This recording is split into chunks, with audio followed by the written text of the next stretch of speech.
If the scales have stopped moving, you haven't hit a plateau, okay? You've just stopped looking at these 3 areas. It's not your metabolism, it isn't your insulin or your cortisol, or you're in starvation mode or any of that stuff. It isn't that your plan is broke, it's that you've stopped applying your plan like you was when you started. Here are the 3 areas that you need to tighten back on to get that scale moving and continue your fat loss. When your fat loss stalls, it's so easy to sit there and be stubborn on it and swear blind that you're still eating the same calories and that you've just stopped losing body fat. Chances are it won't just turn off like a tap overnight. Much more likely the thing that's going on there is you've started to get a little bit more laps with it. You've seen some success, you might have let a little bit of complacency slip in, or you might just be getting a bit hungrier. So naturally or subconsciously, you are starting to eat a bit more food, whether it's just chucking a handful of this in or finishing a bit of your kids' food, okay? Or at the weekend, you might get there and think you've earned it now because you've seen a lot of good progress. So you start to treat yourself to things that you wasn't doing when you first started in your deficit. So my challenge to you now is to track everything absolutely meticulously for the next 2 weeks and see what happens. That means putting everything on the scale, okay? That means scanning the packets and checking them, making sure they're right. That means at the weekend, you are still tracking your calories as normal. You're not just eyeballing it and thinking, right, that bit right. Okay, if you're eating out and about, which can't be avoided at times, make sure you're overestimating because you'd much rather overestimate than underestimate and get to a position where the scale weight just isn't moving. The most dangerous part of this and why it slips so many people up is because you don't even realize you're doing it. It doesn't take much. It can only be a handful of nuts here, a splash of oil here, okay, an extra bite of this food here and there, and that can wipe out your deficit over the course of a week. It happens so much easier than people think, so make sure you're being meticulous with your tracking for the next couple of weeks and watch your calories get tighter and your scale weight start to come down again. Whilst you're doing this, you're also going to start to weigh yourself on a daily basis, okay? Every single morning, as soon as you wake up, you're going to get up, go to the toilet and stand on the scales. You're going to write that down and you're going to take a weekly average weight. So now you've got solid data. You've got what your scale weight is every single morning and you're going to take an average with that. You've got the food coming in being tracked accurately and meticulously now. You've now got solid data that you can measure, and anything you can measure, you can manage. You're going to do that for a 2-week period. If your scale weight stays the same, you're going to then take away 200 calories from those amounts. I can almost guarantee that when you make that tracking meticulous again, you are going to start to drop some body fat and your scale will go down. But honestly, food is only half of it because when you get further into a deficit, there is another number that slowly starts to fade away the more tired, the more fatigued you get. And most lads never pick up on this, and that is one of the reasons they hit plateaus. Quick one before we jump into that, if you click the link below, there is a calorie calculator in there. It isn't your standard calorie calculator. There's a lot of thought process that has gone into this to give you advanced targets to hit, okay, and also how to set this up over the course of a week with weekends, weekdays, etc., etc. Click the link below, get your free copy, and use that to set you up on your deficit. Now back to the video. The second metric you need to be tracking is your steps, okay? Your NEAT is all of the calories that you burn outside of training, okay, outside of the gym sessions, outside of your cardio. And it actually makes up a much bigger number than you would anticipate. It is the biggest number of calories you burn in a day other than just being alive. So as you get more tired, what happens? You start to get a little bit more sluggish. Your energy levels start to drop. You stop moving around as much. You might not walk places you would have before. You might not move around your hands as much, okay? You might not get up and down the stairs as much. You might take the lift. You might be a little bit more lazy now, okay? Your energy levels start to tank the further you do get into a deficit. It's down to an energy availability thing at the end of the day. Where this catches guys out, you don't even realize you're doing it. You're not being lazy. You're just subconsciously moving less than you was previously. But that drop off in movement, that drop off on calories expended can be enough to wipe out a good chunk of your deficit that you was previously in.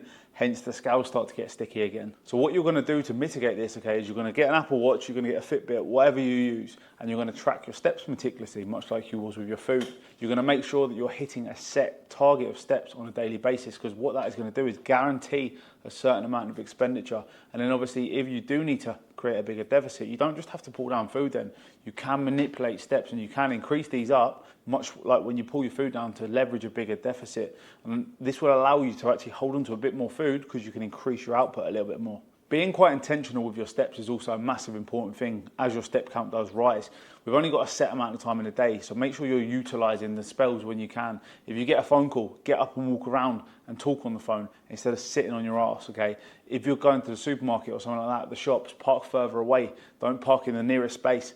Okay, always take the stairs instead of the elevator. There's going to be little things you can do like that just to bump up your steps. Another one I really love is walking around in between your sets in the gym. I can easily rack up another 2,000 steps on top of my session. The good thing about steps is they still burn a decent amount of calories when you stack them up over the course of a day, but they're very low fatigue and they're very low output. So when you are getting to a leaner body position, it is good to start to leverage more step count if you've got the time to do so, because it isn't going to fatigue you like doing a load of high intensity training would. But you can have your tracking locked in, you can have your steps accounted for and on point, and still stall because of the one thing that nobody talks about that's got nothing to do with your training and all your nutrition. And it's fully down to your standards, because when you started this deficit, what happened? It was exciting, it was shiny, you were starting your new diet, you probably had all of your Tupperwares laid out, your motivation was through the roof, I'm going to hit this hard. And you was really connected with where you was going to be by the end of it. You didn't really think about all the hard days you was going to have, or the days where energy levels will be low and you still got to go and do some cardio, or you're getting hungry and you just want to go out and eat a cheat meal. You wasn't thinking about any of that, you was just looking at yourself in the best possible condition. But as you get further into this, okay, and the scales start to stall, okay, you realise the extent of the work you've still got to do it. There are tough days, you have to do it anyway, regardless of how you're feeling. That's when you start to let your standards drop. The steps that you was absolutely boxing off when you was motivated and the weather was nice outside are the steps that you're trying to roll on to tomorrow now and telling yourself you'll catch up with them when you get to the weekend, which never happens, by the way. You start to trick yourself, you start to let that internal dialogue kick up, and you let it tell you things that you wouldn't have accepted when you first started. A handful of that won't hurt here and there. Don't worry about tracking that, you can pick that up another time. Roll on the training session till next week, one session won't matter after all. You let that lazy voice inside your head call the shots, and the more you listen to that lazy voice, the louder it gets, the more it tries to justify you doing the things you don't want to do in the moment. This is where you need to not let your emotions get in the way of what you logically need to do. It all comes down to your standards.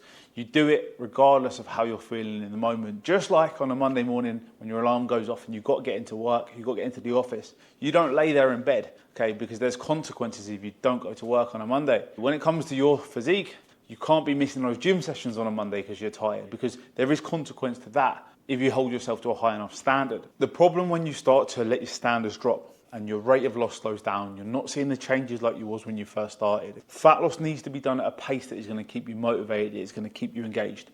We're pretty simple as human beings. If we do something and we get a positive reaction from doing it, we're probably going to carry on doing it. So if you're doing fat loss and you're seeing yourself get leaner every week, you're feeling better in yourself, the scale's dropping, you were doing 100% of what you're meant to do and you're getting 100% of the result, you're going to fucking carry on, right? It makes complete sense.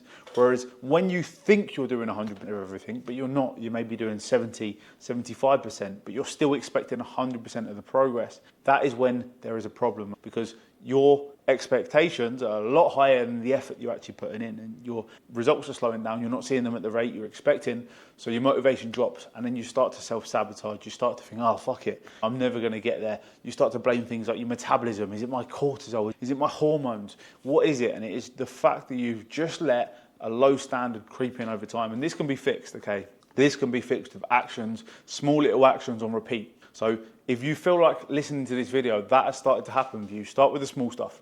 Start sticking to your word a lot more like you was at the start. If you say you're going to get up at a certain time, get up at a certain time. Start being meticulous with the tracking, the steps, all the stuff we just spoke about, and hold yourself to a higher standard. Think about the shape you're trying to get into, okay? What does that look like? Does that person have high standards? Does you with a six-pack, does you at 10% body fat have high standards? Well, fucking probably, okay, because you can't get there without having high standards. So make sure your standards match up to the goals you've got. And the more extreme, the more ridiculous shape you want to get into, the higher standards you're going to have to hold yourself to. Your fat loss hasn't stalled because your body's given up, okay? You've got looser with your tracking of your food. You've started to let low energy affect your output, affect your steps, and you've let yourself get away with performing at a lower standard. If you tighten these three areas up, watch the scales move in the next 2 weeks. Absolutely guarantee it. Sometimes you just need that little bit of a reset. You need to gather the troops and you need to get ready to push again. And of course, if you want me in your corner, overseeing this, setting your targets and holding you accountable to a high standard, making sure these things don't start to creep in, there's a link below for one-to-one coaching. Drop me a message and we'll jump on a call. We'll talk about your goals and go from there. But thank you guys for watching. If you found this video useful, please give this a like, drop me a subscribe. Remember, there's the free calorie calculator in the link below, and I'll catch you guys in the next one. Peace.